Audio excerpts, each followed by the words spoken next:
sector, issues to do with job opportunities, uplifting the labor conditions of, for example, work permits, and things like that. These are practical things people can do and make sure that we have a stabilized solution for displaced people who return. That's in the case of South Sudan. I think this is really very important to look at it as a way forward. Thank you.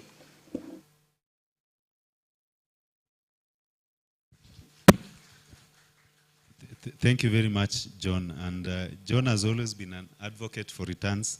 Sometimes I tell him, it is a good thing.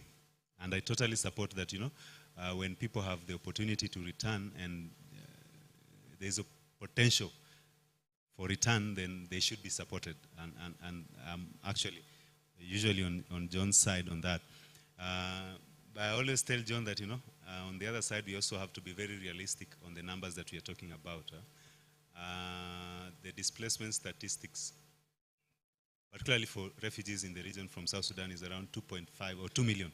Let me put it at a lower figure of 2 million. And then you also have internal IDPs. And in most cases, if you go, it's actually the same, it's side by side. So that the areas where refugees are returning to is the areas where you have IDPs, and it's also settings in which there are other needs. The host communities themselves are not any different. So there has to be, I like the way that you said the pockets of hope, that's an initiative that was perhaps initiated by UNHCR and also supported by other partners.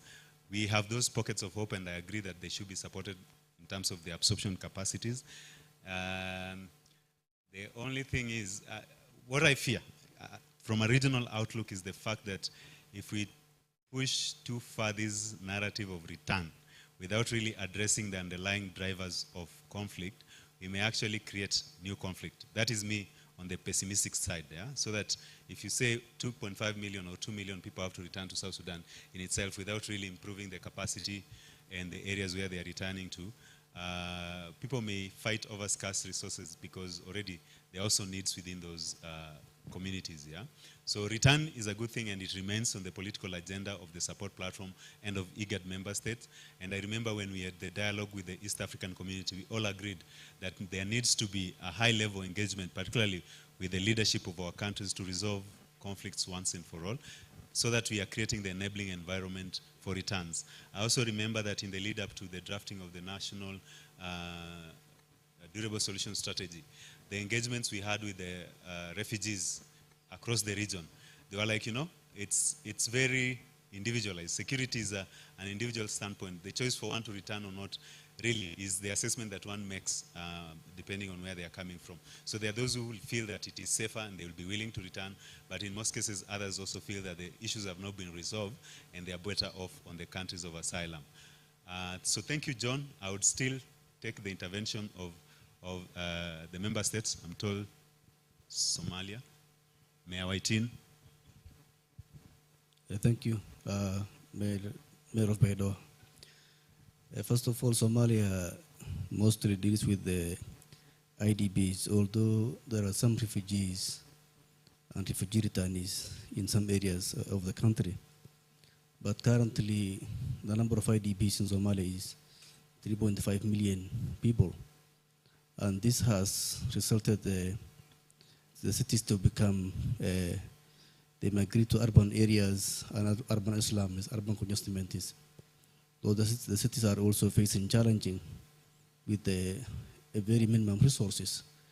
So we know that also the climate is also another issue that Somalia is now another war of that Somalia is now practicing, is now facing.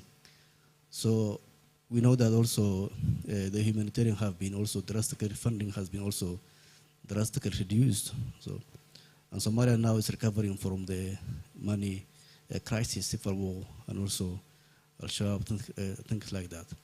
So we ask, IGAD, thank you very much for hosting this important meeting, but we should keep in mind that the situation of the IDPs in Somalia is becoming worsening. So they are mostly depending on the humanitarian, and humanitarian funding has also been decreased since 2024. So what solutions do we have? As IGAD Secretariat, we need to come in solutions in terms to tackle the recurrent drought, to tackle the environment, climate change, and also to tackle the displacement migration in urban cities. And also the urbanization, people want to live in urban areas, migrating from rural areas. We know that there is no surfaces in rural areas. People, they believe they can get only surfaces in urban areas. So we need to prepare also in urban cities by applying very inclusive city planning and also water infrastructures and healthy and education. So we need to come up with a mechanism is that the way forward, be able to create a very integrated approach with in urban areas. Some cities like Baidoa, we have made resettlement programs. We have provided land to resettle the IDBs. We have relocated more than 3,000 households in the Barawa site, and there is still need. So the municipality provided land titles to those who have been relocated.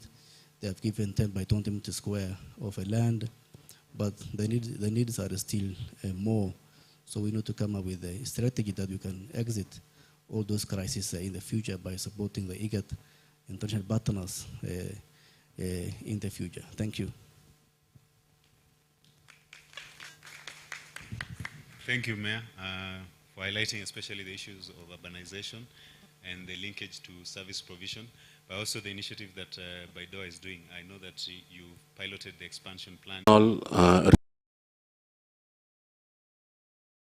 We have the open door policy where we receive refugees from all corners of the world, and that, as it was correctly mentioned, we host a good number from the IGAD region.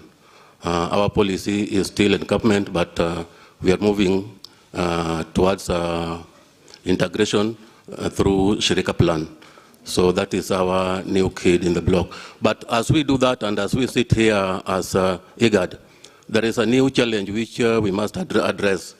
Right now, the refugees we are talking about to protect are facing imminent problem in terms of food distribution, to the extent that the food rations have been drastically reduced. And so, to some extent, you find that they are getting like 30, 40%. And that's why we came up with what we call differentiated assistance. This was a combined effort between the government, WFP, and UNHCR, just to ensure that the little which is there can sustain the refugees a little longer. So as we talk of opening space for them, but let us also ensure that they don't die. We don't make policies for people who will be malnourished. So I want to appeal to our friends, the donor community who are here. Let us take this song out of this place so that the situation is not very, very good, and we have to ensure that they are kept alive. Just to mention what my brother from South Sudan said about returns. Normally, we should have a structured returns. It should be voluntary and structured, so that if South Sudanese are living Kakuma back home, then the government of Kenya, UNHCR, and South Sudan should have an agreement on modalities of how they're going to return. But what we find on the ground is that people just wake up one morning, they cross the border, then they come back, and controlling such kind of movements are normally very difficult. I submit. Thank you. Thank you very much. I'll now pass to Robert Chan, the back. All right, thank you. To me, I have at least 1 or 2 points to put across. Number one, when we are making commitments to seeing how refugees should be, the issues of refugees are addressed, at least there are some commitments that the government and the stakeholders have already agreed upon on the issue of documentation. I'm also appealing, if possible, it should be hastened and then it must be put across, not only documenting and giving the refugees the documentation, but it should also, the member state and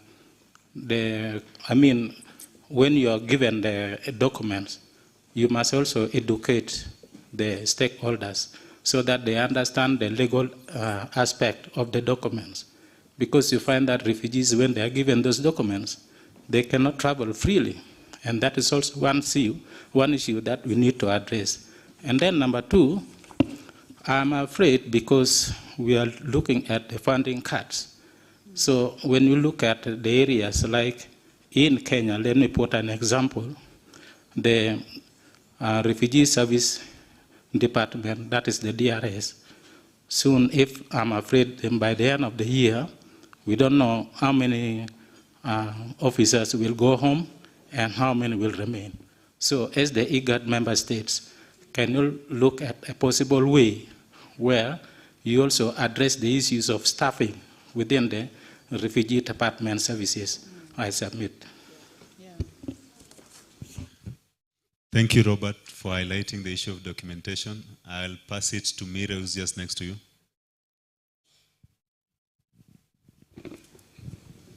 Thank you. My name is Abdullah Mire.